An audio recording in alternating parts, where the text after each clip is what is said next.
And this verse is one of the important verses regarding Tawheed of Allah subhanahu wa ta'ala. And I think it's an important topic to mention because in today's day and age and in today's society, in this society that we're living in, the biggest challenge is to Tawheed. So therefore I think it's important that we reflect on these verses and on this topic of Tawheed in order to understand this point, in order to understand Tawheed of Allah subhanahu wa ta'ala. Because in reality, of course, our beliefs, all of our beliefs, everything that we believe in, everything that is constitutes our usul al-din, everything that constitutes aqaid, comes from Tawheed. If there's no Tawheed, then the rest of our beliefs are not there. Everything is related to Tawheed.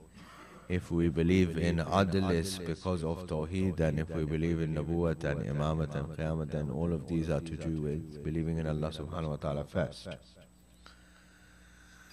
So this verse of Ayatul Kursi invites us to reflect over some of the sifat of Allah subhanahu wa ta'ala.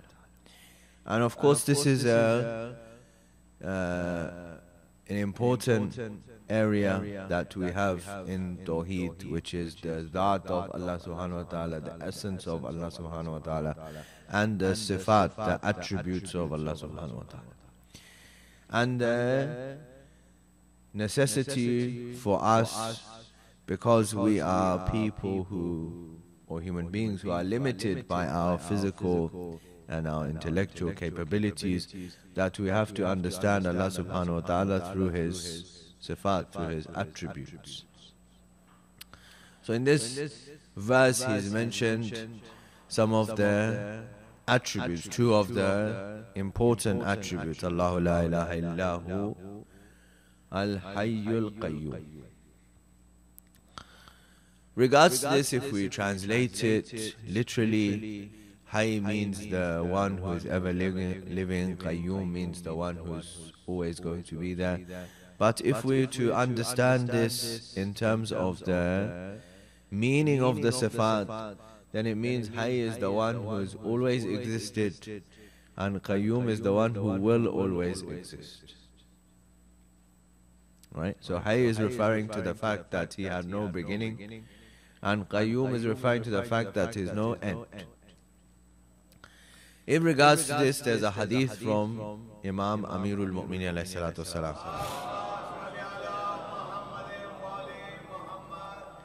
And the last part of this hadith, the end of this hadith, is one that you all know, but I'm mentioning the beginning of the hadith as well. So inshallah you will have more lutf for this hadith. In Usul Kafi is mentioned, this hadith, that a rabbi came to Imam Amirul Mu'minin and he asked him regarding Allah subhanahu wa ta'ala. He said to him that since when does your God exist, and until when would He exist? So what, in other words, what is the beginning and what is the end? So Imam alayhi salam says to him that may your mother weep for you. What kind of question is this? Allah subhanahu wa ta'ala is the one who has no beginning or end. Tell me a time where He didn't exist for me to tell you His beginning. And tell me a time when He would not exist for me to tell you that there would be an end. When he hears this reply, the rabbi says to Imam alayhi salatu salam that An-Nabi Anta, are you a prophet? He asks. So Imam alayhi salam silences him and says, no, I'm not a prophet. Ana abdu min abid Rasulillah, I'm only a servant amongst the servants of Rasulullah sallallahu alayhi wa sallam. Salawat ala Muhammad wa alayhi.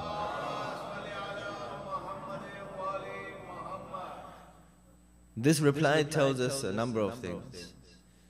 But one important thing in regards to our discussion, it tells us, is that to be the servant of Rasulullah is to have ma'rifat of Allah subhanahu wa ta'ala. There's no person who could claim that I love Rasulullah, I am a servant of Rasulullah without having ma'rifat of Allah subhanahu wa ta'ala. Now in this time, in the past, if we looked at or we examined the topic of Tawheed, there was different ways, there's different arguments that have been mentioned by the philosophers, by the theologians, by the Ahlul Kalam, Ahlul Falsafa, Ahlul Aqaid, so on and so forth. But in today's day and age, we have new challenges. So it's therefore important for us to be able to deal with the new challenges and also to know the agenda of the new challenges.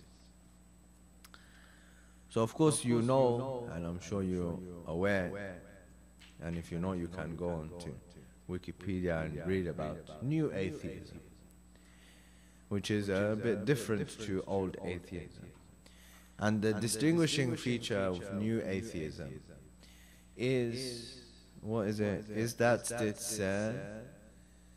it actively, aggressively promotes this atheism the way that some religious people promote their religious beliefs. So the comparison that's mentioned with regards to new atheism is of evangelicals, who sometimes are also called Bible bashers, who go around and knock on people's doors and invite them to become Christians. Or those of you who from India and Pakistan know that there's Tablighi Jamaat. They knock on people's doors and tell them come to the masjid and pray namaz with us. So new atheism, if you like, is the Tablighi Jamaat for atheism. And of course this is very different and unique, and in fact in some ways very strange, because the old atheism didn't have this kind of idea that you had to promote your beliefs. You had to aggressively promote them in the way that religious people, some people, aggressively promote their beliefs.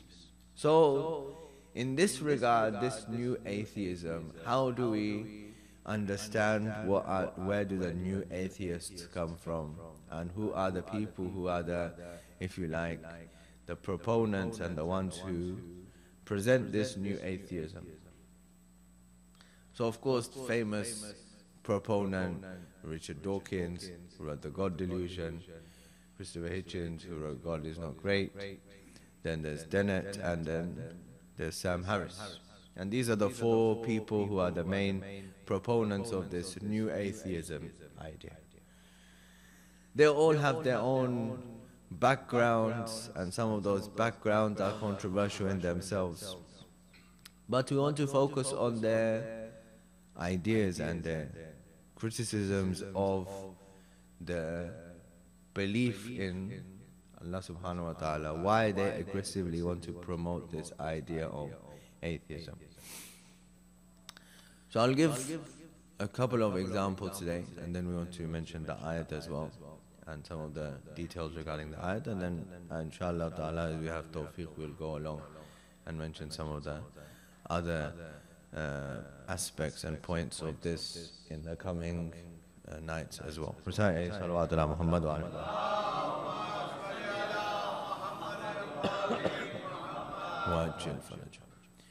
So one of the criticisms or aspects that, for example, Hitchens brings in God Is Not Great is he has collected lots of examples and stories of religious people, or people who claim to be religious, acting in evil ways. So I read this book maybe about 10 years ago, and I remember when I went to get the book to read it, I was excited to read something that's going to help me to challenge my beliefs, to try and understand Allah subhanahu wa ta'ala. Because when we go, especially when we're in the when we start to discuss about aqaid, we start from the position that we are atheists. And then the teacher says, you have to convince me that God exists. And then once you convince me that He exists, then you have to convince me about His attributes and His sifat. So I read this book, and whilst I'm reading this book, I'm agreeing with all of the things that he's saying. I'm saying that yes, these people who claim to be religious, or maybe they are religious, they have acted in evil ways. They have done things which are very evil and wrong. They killed people, they murdered people, they tortured people, they oppressed people. They did all of these things in the name of God and in the name of religion. But all of these points altogether didn't give enough coherent argument to prove that God doesn't exist. What they proved is that there's people who would act evil and do acts of evil, and they would use the garb or the guise of religion in order to justify their evil. In addition to that, of course, is the point that is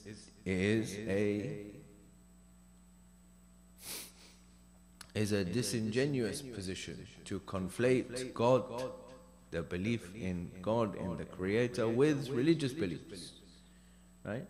If there happens to be a problem with a particular set of religious beliefs, that doesn't mean that God doesn't exist. Yes, that particular set of religious beliefs has a problem, or there's something problematic within those beliefs, but that doesn't prove that as a result of those religious beliefs being problematic, that God doesn't exist. That doesn't follow. It's not doesn't lead to that conclusion necessarily. So, in order to understand this, first of all, we have to know what is the background to how Allah subhanahu wa ta'ala created the universe, and how we have to understand how do we get to ma'rifat of Allah subhanahu wa ta'ala. Because in this area, not just the why, or not just the fact that Allah subhanahu wa ta'ala exists, but how we have to get to this ma'rifat is also just as important. So if we look at, in terms of beliefs, if we look at the belief of believing in God, it's not only the oldest belief, but it's also the belief that is shared with most of the religions, even the ones where we don't necessarily automatically think of belief in one God. So we all know that the Abrahamic faiths, Judaism, Christianity, Islam, all believe in one God. But even the non-Abrahamic faiths also believe in one God. In fact, even the people in Mecca who used to worship idols, they used to say, we believe in one God. Yes, we worship the idols. And we believe those, they said, we believe these idols to be wasila towards God. But we believe in one God. So this belief in one God is the oldest belief. It's the belief that's shared amongst all the religions. And the fact that it's the oldest belief is proven to us from a historical incident which is well known, which we commemorated just prior to the start of the holy month of Muharram. Salawat ala Muhammad wa alihi.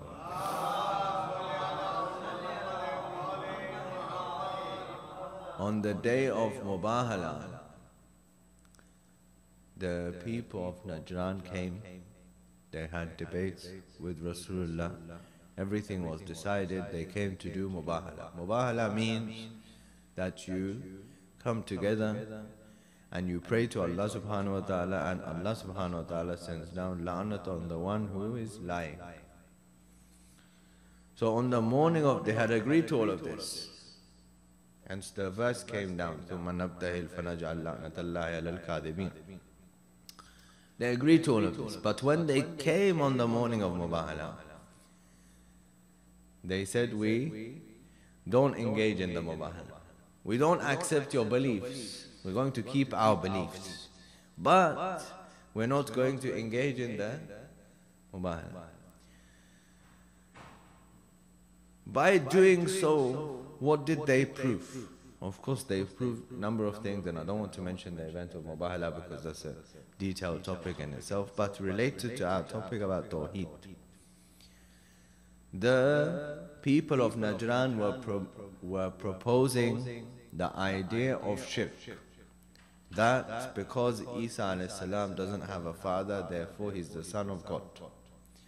And Rasulullah was proposing the matter of Tawheed, that Allah subhanahu wa ta'ala has no fathers, no sons, no relative, and there's nobody وَلَمْ يَكُلْ لَهُ كُفُوًا أَحَدٌ. There's nothing like him.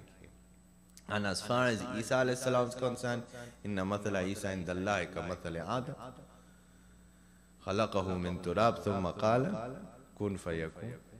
That as far as Isa alayhi salam is concerned, then he is exactly like Adam. And both of them, Allah subhanahu wa ta'ala said, be, and they became. But their withdrawal from Mubahala, their withdrawal to not engage in Mubahala, proved that they acknowledged that Tawheed, belief in one God, is the actual true religion. Because if they didn't believe that, they would have engaged in the Mubahala. They would have been confident in their belief to engage in Mubahala. But their withdrawal from Mubahala proves that Tawheed is the real religion. Belief in one God is the real religion which they acknowledged. And shirk, associating anything with Allah subhanahu wa ta'ala, comes later on. Afterwards, it is a abomination of the original religion, which is to believe in one God. And of course, all the prophets who came and preached the message of believing in one God, in Allah subhanahu wa ta'ala alone.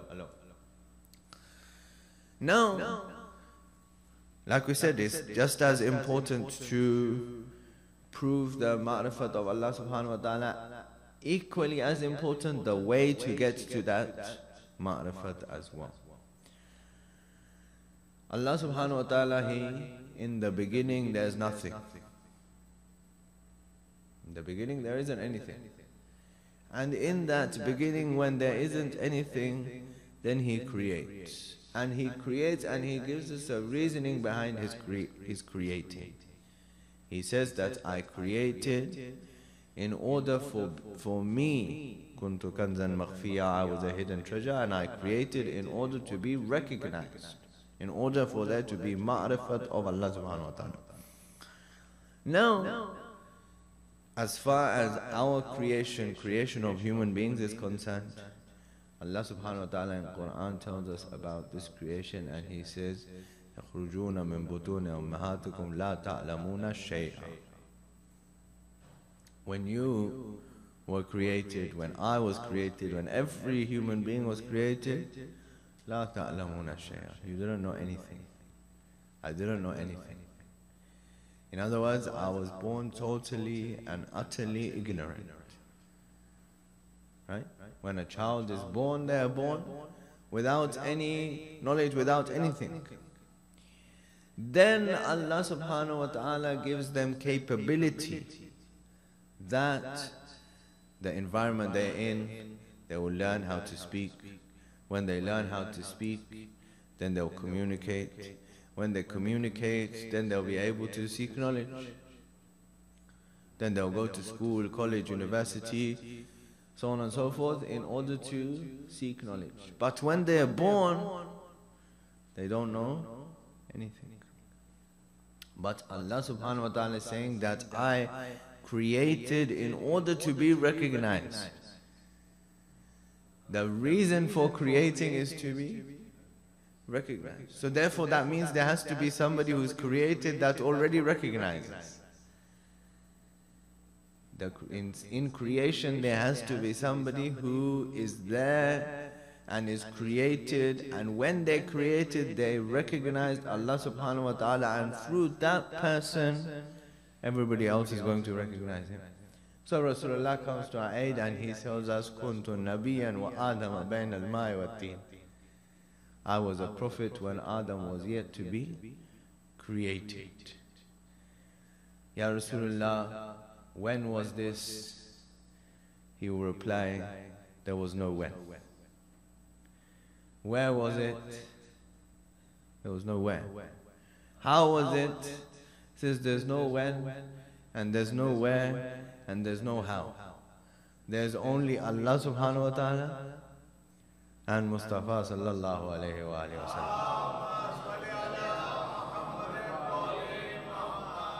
That's it. There's no how, there's no where, there's no when. Because there's no time, and there's no place, and there's nothing. There's only Mustafa sallallahu alayhi wa alihi wa sallam, for whom Muhammadin wa alihi. And he himself says that kuntu nabiyan. Not that I just existed. No, I was a prophet at that time. I was a prophet at that time. So, then Allah subhanahu wa ta'ala, what does He do? After He creates Noor of Mustafa sallallahu alayhi wa alayhi wa sallam, then He divides. And Rasulullah tells us, Ana wa Ali min Noorin Wahid. Muhammadin wa Ali. So question, is there any shortage in Allah subhanahu wa ta'ala's factory? Why is it that He creates, then He divides? If Ali alayhi salatu wasalam's noor is necessary, then He can create it separately. There's no shortage in the factor of Allah subhanahu wa ta'ala, ra'yadu billah, there's no problem. Wa huwa ala kulli shayin qadir. So that means there's some wisdom behind this. And this is very important to understand. That He says, Rasulullah tells us that kuntu nabiyan, I was there in the beginning. Awwalu ma khalaqallahu nuri, the first thing that Allah subhanahu wa ta'ala created was me. And then He says, Ana wa Ali min Noorin Wahid, that Allah subhanahu wa ta'ala divided that noor of mine, and then He made Ali. Then He divided it again, and then He made the rest of the Masumin alayhi salam. Why from this same noor that Allah subhanahu wa ta'ala divided? One of the reasons, I'm sure there can be many reasons, but one that's related to our discussion, one of the reasons is that Allah subhanahu wa ta'ala is protecting His tawheed. That He wants you, me and everybody else to know that one is only Allah. Even Mustafa, his one, it can be divided. It can become Amirul Mu'mineen. Then it becomes the Ma'sumin alayhi salatu from the same noor. Why? Because I want to show that the one that can't be added to, that can't be divided, that can't be subtracted is only Allah subhanahu wa ta'ala. Recite salawat ala Muhammad.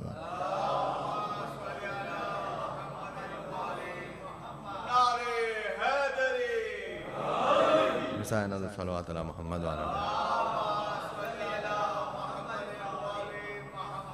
So this is why there's a supplication, there's a dua from Imam Amirul Mu'mineen alayhi salam, and it's very famous, and I'm sure you all know and you recite it. In the morning it's recommended to be recited. It's called Dua Sabah. If you go in Mafatihul Janan where the du'as begin, after the daily du'as, it's the first one from Imam Amirul Mu'mineen alayhi salam. In that dua there's a sentence from the Imam alayhi salam regarding Tawheed. The whole of Dua Sabah is about Tawheed and about the morning. That when you wake up in the morning you make these testifications about Allah subhanahu wa ta'ala. In that there's a sentence from Imam What is the sentence? He says, Ya man dalla ala dhatihi bi dhatih. Oh Allah, you are the one whose own existence, his dhat, his essence, is a proof for his existence. He doesn't need any other proof. Why? When you and I, we talk about existence of Allah subhanahu wa ta'ala or proof of Allah subhanahu wa ta'ala, what do we say? We say that look at the mountains that have been created. Or look at the sun or the moon or the stars or the planets or the earth or the human being. All of these things which have been created cannot be created except from Allah subhanahu wa ta'ala. But Imam Amirul Mu'mineen says, no, none of these things are proof for his existence in reality. His own dhat, his own essence is the proof for his existence. But only the one who has ma'rifat of Allah subhanahu wa ta'ala can say this. The one who recognized him directly without the need for having any of these creations in between, because there was nothing there. There was only Ma'sumeen alayhimus salam and Allah subhanahu wa ta'ala, that's it. And there through them, Allah subhanahu wa ta'ala says, I created them in the beginning, and they had the ma'rifat of me in the way that nobody else has ma'rifat. And therefore you and everybody else has to get ma'rifat through them. You have to understand Allah subhanahu wa ta'ala, because there's nobody who knows Allah subhanahu wa ta'ala directly other than them.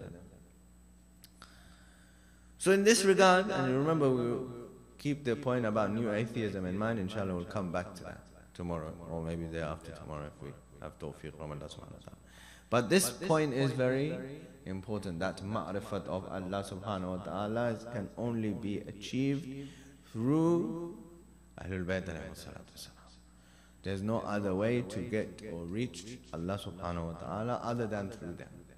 And any supplication, any dua, whether it's from Imam Amirul Mu'mineen, or from Imam Hussain alayhi salam, or from Imam Sajjad alayhi salam, or from any other Imam, is a proof for that nobody knows and recognizes Allah subhanahu wa ta'ala like them. Therefore, we have to take time, and alhamdulillah we're very good at reciting the supplications, and it's good to recite them. But we have to, in this bab of ma'rifat of Allah subhanahu wa ta'ala, we have to take some time out to read what does the supplication say, and read it in the language that I understand. Right? Because supplication is in Arabic, and unfortunately I don't know Arabic. So therefore I have to read in a language that I understand, so that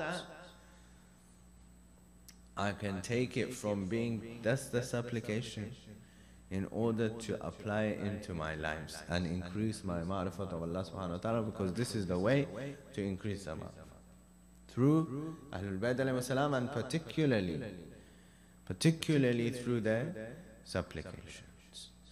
If we refer to all of those things, inshallah ta'ala, from tomorrow we'll go to the details regarding their supplications and regarding the parts from those supplications that are particularly important in recognizing Allah subhanahu wa ta'ala. But today I want you to reflect over another aspect, and then hopefully through this I will be able to go to Masahib as well.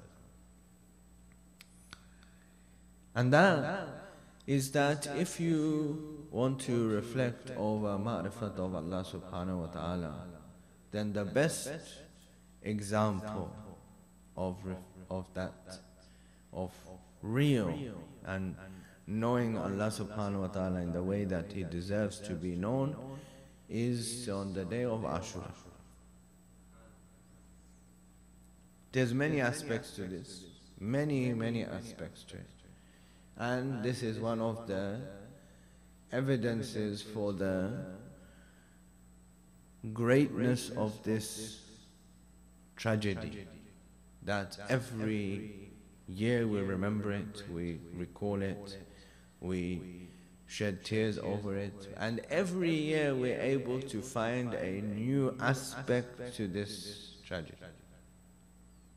Something that happened 13.5 centuries ago, every year we're able to find something that's new and relevant to my life.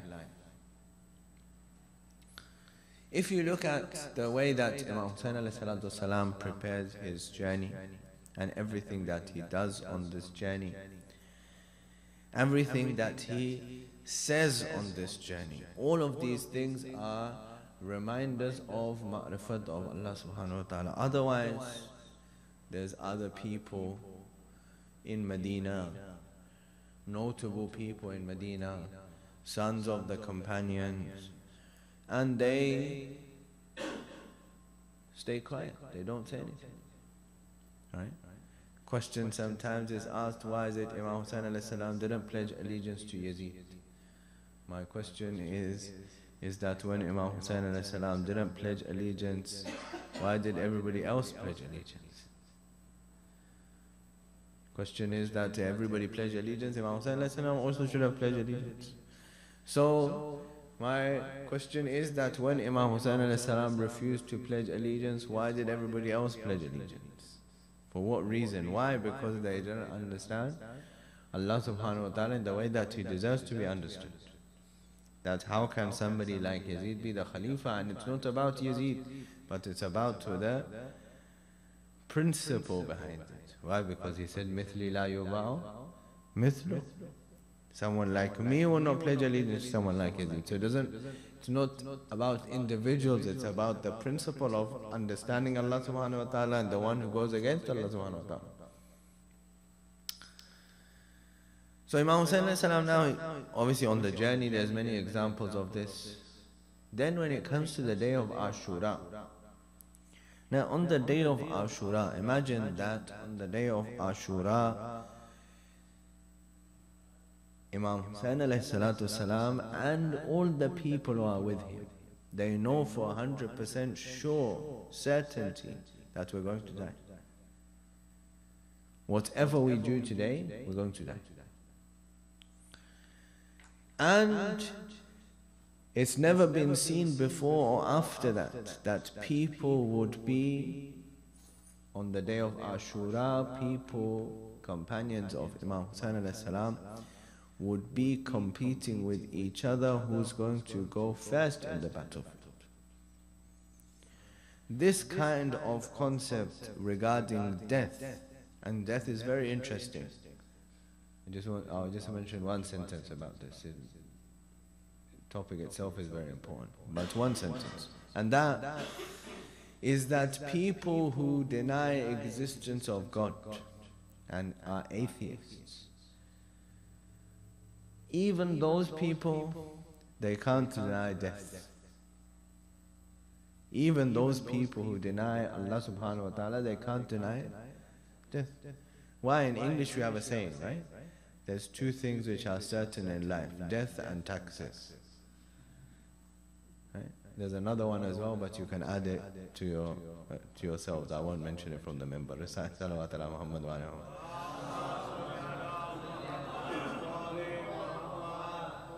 So even the people who deny Allah subhanahu wa ta'ala, they don't deny death. But most of us, including me, we feel afraid regarding death. And the reason why, somebody asked Rasulullah, why do we feel afraid? So he said, Rasulullah replied to him. Rasulullah replied to him that because you've made your dunya beautiful and your akhirat ugly, and nobody wants to go from the beautiful to the ugly. But those people who made their akhirat beautiful, then those people would see them in Karbala. That they are eager to go to that beautiful place which is akhirat for them. That can only be achieved. How will akhirat, belief in akhirat, be strengthened? Through ma'rifat of Allah subhanahu wa ta'ala. If one has ma'rifat of Allah subhanahu wa ta'ala and his representative Imam Hussain alayhi salam, then their belief in akhirat would be strengthened, their akhirat would be beautiful. That on the day of Ashura is a sign and testament of of the ma'rifat of the companions of Imam Hussain, and then of the family, and then finally the pinnacle of that is Imam Hussain himself. The pinnacle of it is Imam Hussain himself. Why? Because when everybody is being killed, you imagine, you think to yourself that every time we go to a funeral, that person who's lost a loved one, that person, they're choking on their tears, they can't speak properly, they can't stand up properly. Why? Because they're in a moment of grief. They lost their father or their son or their mother or their some other relative. And Imam Hussain on the day of Ashura lost 72 people on the same day. The same day. And yet, when he goes there and he attacks the enemy on the first time, they all retreat from the battlefield. Umar ibn Sa'd says to them, "What's wrong with you?" They reply to him, "Who do you think this is?" He's Hussain ibn Ali ibn Abi Talib. He's the Imam of the time. Doesn't matter how many, even if from morning to afternoon he's picked up each one of the corpses, he's the Imam of the time, and the Imam of the time is the bravest person of the time. And he manifests this belief in Tawheed, but there's one, and may Allah subhanahu wa ta'ala forgive me, but there's one person who is even greater than this. And that is our fourth holy Imam alayhi salam. Every Imam in his place has a very important place. Every Imam. But there are certain things that are exclusive to certain Imams. And one of them, to our fourth holy Imam, is that no other Imam takes on the responsibility of Imamat in the battlefield. Our fourth holy Imam takes on the office of Imamat on the day of Ashura, at the Asr of Ashura. At the Asr of Ashura. And then he has to go through the most difficult of examinations. Why? He himself says, "Al-qatlu lana ada, wa shahadatu lana karama." To be killed is a habit. To get shahadat is an honor. Then Ya Ibn Rasulullah, why are you weeping? Why are you crying? He says, if you saw the way that we were brought into the bazaar and the darbar, then you would cry as well. He says, we were dragged into the bazaar and darbar the way that the slaves are brought into the darbar. Allahu Akbar. First we were brought into the bazaar and darbar of Kufa. And in the bazaar of Kufa, people had gathered round on the roofs of their houses. And they would throw down the dates of sadaqah. And Zainab Kubra would take away the dates and say, we are the family of the Holy Prophet, sadaqah is haram on us. But when we entered into Damascus, yesterday was the first day of Safar. The Maqatil mentioned that on the first day of Safar, the caravan of Imam Hussain alayhi salam, of ladies and children, entered into Damascus. Imam Sajjad alayhi salam says, when we entered into Damascus, people were also on the roofs of their houses. But this time they were not throwing dates at us. This time they were throwing stones at us. Allahu Akbar. This time they were throwing stones at us. This time they were throwing bombs of fire at us. Imam Sajjad alayhi salam says, people threw fire at me, so much so that my turban got burnt. Allahu Akbar. And then he said, we were made to wait in the bazaar of Damascus. We were made to wait. Whilst we're waiting, Imam alayhi salam says, somebody comes up to me and he says, Salam. Allahu Akbar. He says, whilst we're waiting, somebody comes up to me and says, Salam. So I said to him, Imam alayhi salam narrates that I said to him, say Salam again. He said, Salam again. Imam alayhi salam says, say it a third time. He says it a third time. Then he says, who are you? Imam alayhi salam says, first of all, I have to thank you. Since my father was killed at Karbala, nobody even considered me worthy of saying Salam. Allahu Akbar. This elderly person says, I am Sahal ibn Sa'd Ansari, a companion of your grandfather Rasulullah. He says, Ya ibn Rasulullah, is there anything I can do for you? Ajrukumullah. May Allah give you no grief other than the grief of Abi Abdullah Hussain. He says, is there anything I can do for you? Imam alayhi salam says, yes. Tell that person who's carrying the lance which has the head of my father Hussain alayhi salam to go in the front, so that people look at the head of my father and not my mothers and my aunts and my sisters. Ajrukumullah. Then he says, Ya ibn Rasulullah, is there anything else I can do? He says, yes, if you can bring some coverings, some outer coverings for the women which have been taken away by the enemies. He says, is there anything else? Imam alayhi salam says, yes, bring me a piece of cloth so I can place it underneath the chains. Imagine 120 degrees Fahrenheit temperature. And Imam Sajjad alayhi salam is in the chains. He has the chain round his neck, he has the chain in his hand, he has the chain in his feet. And he says, the chain is burning me as we walk through the sun. So if you bring me a piece of cloth, I can place it here so my skin doesn't get burnt. Ajrukumullah. Then they enter into the court. When they enter into the court, Yazid says to Shimr, who is the young man?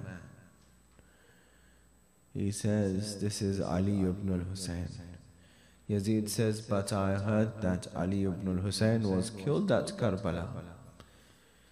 Now imagine, I just want you to imagine this for a moment and you would really cry and weep over this.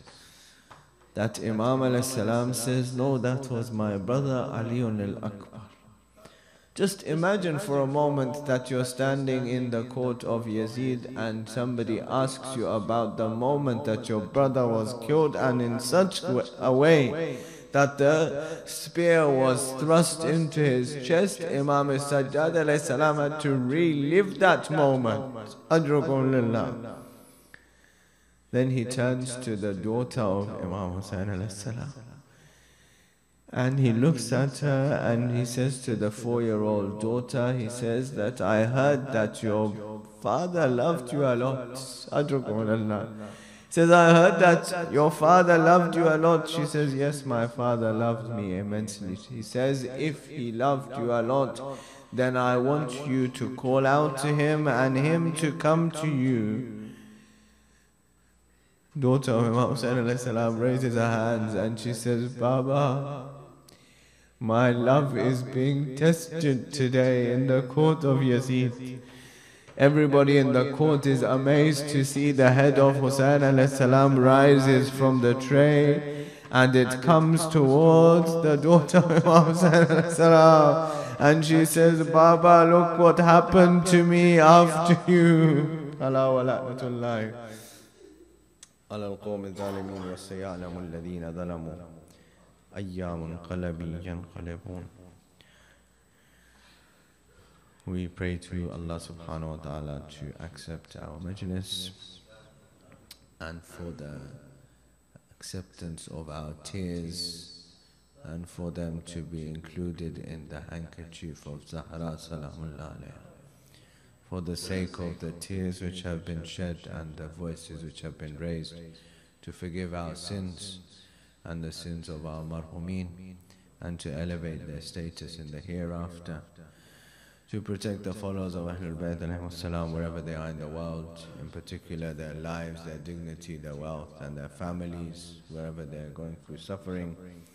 We pray to Allah subhanahu wa ta'ala to allow us to act according to the teachings of Ahlul Bayt ﷺ, to give us the ziyarat in our lifetimes and the shafa'at in the next life.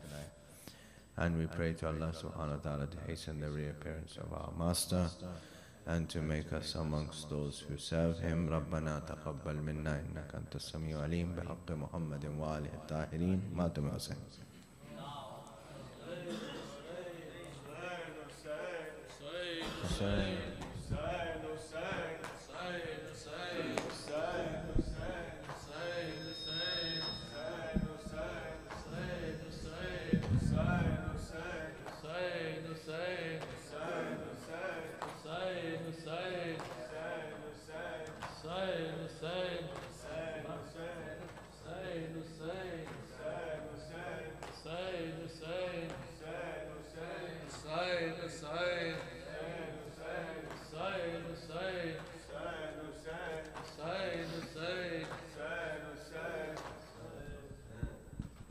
زندہ سے مدینے آ کر بھی سجاد لہو روتے ہی رہے، ماں اصغر کی سورج کے تلے بیٹھی رہی کتنے دن گزرے۔ مختار نے ایک دن دی یہ خبر، یہ کہہ دو مادر اصغر سے،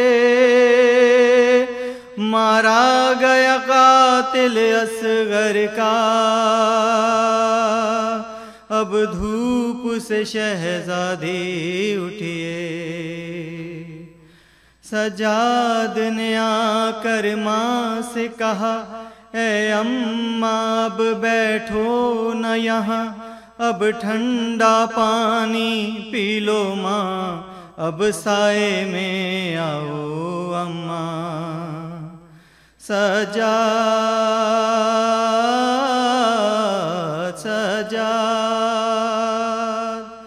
تو خون رونا جو چھوڑ دے، تو خون رونا جو چھوڑ دے، میں سائے میں آ جاؤں گی۔ سجاد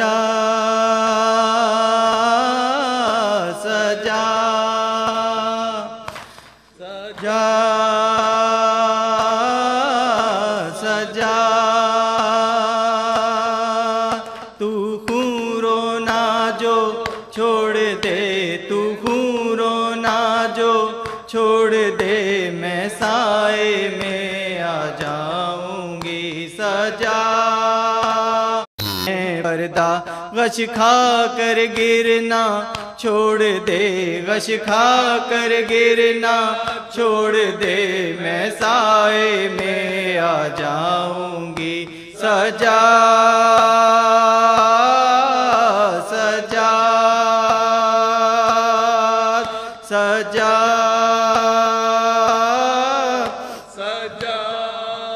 میرے والی تم شاہد رہنا، مضبوط ابھی تک وعدہ ہے، سائے کی طرف جو لے کے چلا سجاد وہ میرا لاشا ہے۔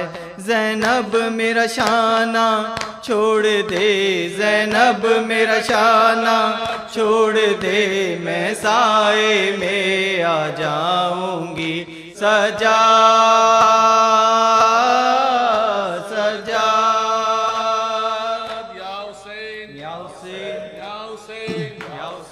صغرا کو رلاتا ہے یہ چاند محرم کا، صغرا کو رلاتا ہے یہ چاند محرم کا، صغرا کو رلاتا ہے یہ چاند۔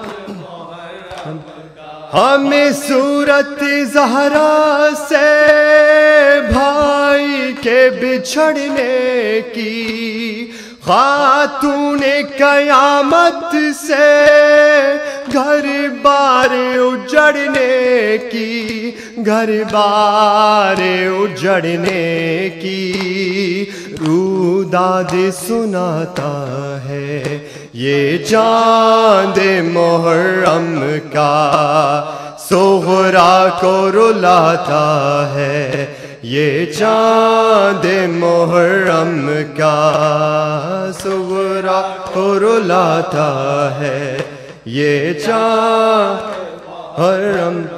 کاٹا ہے گلا لوگوں سحروز کے پیاسے کا، پامال ہوا لاشا احمد کے نواسے کا، احمد کے نواسے کا، ہر ایک کو بتاتا ہے یہ چاند محرم کا، صغرا کو رلاتا ہے یہ چاند محرم کا، صغرا رلاتا ہے یہ چاند محرم۔ کربل کی زیارت کو جو آنکھ تڑپتی تھی، شبیر تیرے غم میں کو آنکھ برستی تھی، کو آنکھ برستی تھی، اس آنکھ کو بھاتا ہے یہ چاند محرم کا، صغرا کو رلاتا ہے یہ چاند محرم کا، صغرا کو رلاتا ہے یہ چاند محرم کا۔ یا حسین یا حسین، ہے شام ہے شام، ہے شام ہے شام، ہے شام ہے شام، ہے شام ہے شام۔ اما فضا بتا دے مجھ کو پتھر کیوں آ رہے ہیں، اما فضا بتا دے مجھ کو پتھر کیوں آ رہے ہیں، اما فضا بتا دے مجھ کو پتھر کیوں آ رہے ہیں۔ کیسا ہے یہ چراغ دل ڈوبے جا رہے ہیں، کیا شام آ گیا ہے، اما فضا بتا دے مجھ کو پتھر کیوں آ رہے ہیں، اما فضا بتا دے مجھ کو پتھر کیوں آ رہے ہیں۔ نیزوں پہ جتنے سر ہیں ایک سر ہے ان میں ایسا، آنکھیں ہیں بند اس کی اور خاک پر ہے گرتا، عباس کا یہ سر ہے تیور بتا رہے ہیں، کیا شام آ گیا ہے، اما کے بتا دے مجھ کو پتھر کیوں آ رہے ہیں، اما کے بتا دے مجھ کو پتھر کیوں آ رہے ہیں لوگ کس طرح کے ہم سے دعا کرائیں، اے قیدیوں دعا دو یہ دن نہ ہم پہ آئے، لے کے دعائیں ہم سے دل بھی دکھا رہے ہیں، کیا شام آ گیا ہے، अम्मा फिजा बता दे मुझको पत्थर क्यों आ रहे हैं। अम्मा फिजा बता दे मुझको पत्थर क्यों आ रहे हैं। माँ की गोदियों से लिपटे हुए हैं बच्चे, हैं हाथ रस्सियों में माँ के ऐसे जकड़े। बच्चे जो गिर रहे हैं वो मरते जा रहे हैं, क्या शाम आ गया है। अम्मा फिजा बता दे मुझको पत्थर क्यों आ रहे हैं। अम्मा फिजा बता दे मुझको पत्थर क्यों आ रहे हैं। रेहान कैदियों में बरपा था शोर गिरिया, पलकों से कर रही थी मातम जो बिन्ते ज़हरा। सज्जाद नोहा खां है, नोहा सुना रहे हैं, क्या शाम आ गया है। अम्मा फिजा बता दे मुझको पत्थर क्यों आ रहे हैं। अम्मा फिजा बता दे मुझको पत्थर क्यों आ रहे हैं।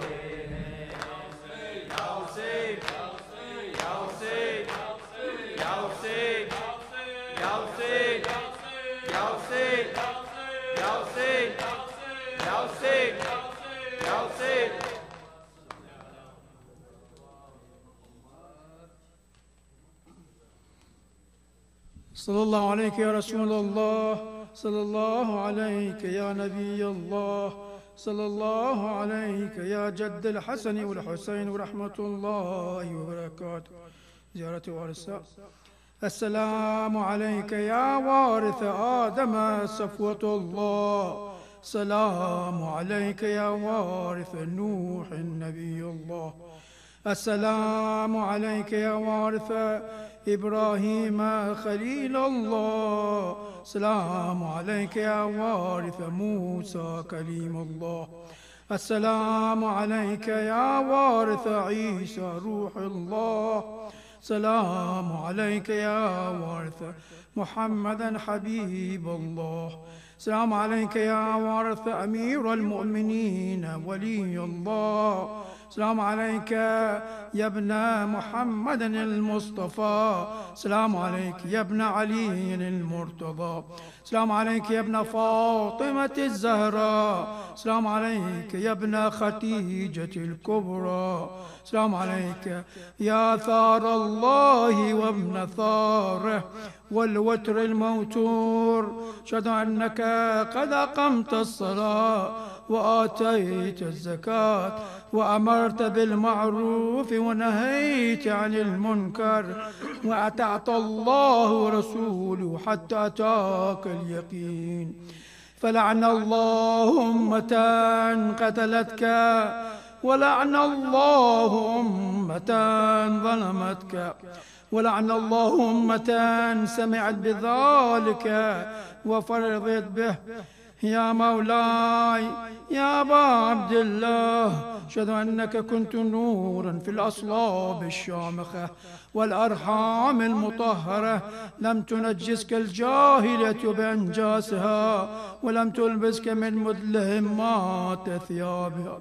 وأشهد أنك من دعائم الدين وأركان المؤمنين، وأشهد أنك الإمام البر التقي الرضي الزكي الهادي والمهدي، وأشهد أن الأئمة من ولدك كلمة التقوى وأعلام الهدى والعروة الوثقى والحجة على أهل الدنيا وأشهد الله وملائكته وأنبيائه ورسله إني بكم مؤمن وبأيابكم موقن بشرائع ديني وخواتيم عملي وقلبي لقلبكم سل وأمري لأمركم متبع صلوات الله عليكم وعلى أرواحكم وعلى أجسادكم وعلى أجسامكم وعلى شاهدكم وعلى غائبكم وعلى ظاهركم وعلى باطنكم زيارة حضرة علي أكبر عليه السلام.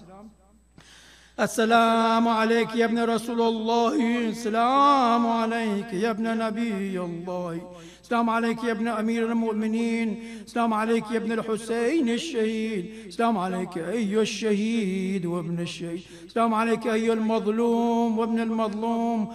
لعن الله أمة قتلتك ولعن الله أمة ظلمتك ولعن الله أمة سمعت بذلك وفرضت به. جوات الشهداء كربلاء، السلام عليكم يا أولياء الله وأحبائه، السلام عليكم يا أصفياء الله وودائه، السلام عليكم يا أنصار دين الله، السلام عليكم يا أنصار رسول الله، السلام عليكم يا أنصار أمير المؤمنين، السلام عليكم يا أنصار فاطمة السيدة نساء العالمين، السلام عليكم يا أنصار أبي محمد الحسن بن علي الولي الزكي الناصح، السلام عليكم يا أنصار أبي عبد الله، بأبي أنتم وأمي طبتم وطابت الأرض التي فيها دفنتم وفزتم فوضا عظيما، فيا ليتني كنت معكم فأفوز معكم. يا حضرة عباس عليه السلام، السلام عليك يا أبا الفضل العباس، يا ابن أمير المؤمنين، السلام عليك يا ابن السيد الوصيين، السلام عليك أيها العبد الصالح المطيع لله ولرسوله، السلام عليكم يا أفضل الشهداء، السلام عليكم جميعا ورحمة الله وبركاته، السلام عليك يا مولاي يا غريب الغرباء، السلام عليك يا معين الضعفاء والفقراء، السلطان أبا الحسن علي بن موسى الرضا، هم شفيعنا وشفيع والدينا في يوم الجزاء. السلام عليك لآبائك السبعة وأبنائك الأربعة جميعا ورحمة الله وبركاته. السلام عليك يا مولاي يا صاحب العصر والزمان، السلام عليك يا شريك القرآن، السلام عليك إمامنا وإمام الإنس والجان، عجل الله تعالى فرجك وسهل الله مخرجك. يا سيدي روحي وأرواح العالمين لمقدم ترابك الفداء يا ابن الزهراء. صلى على محمد मोमिन और मोमिनात दुआ की इल्तिमास की गई है। शुजात हुसैन, मोहम्मद जाफर रजा और जहरा रिजवी एक 5 मरतबा आप अम्मय्यूद पढ़ते हैं। बिस्मिल्लाहिर्रहमानिर्रहीम। अम्मा युजीबुल मुस्तर्रा ज़ादा व यक्शिफ सू, अम्मा युजीबुल मुस्तर्रा ज़ादा व यक्शिफ सू, अम्मा युजीबुल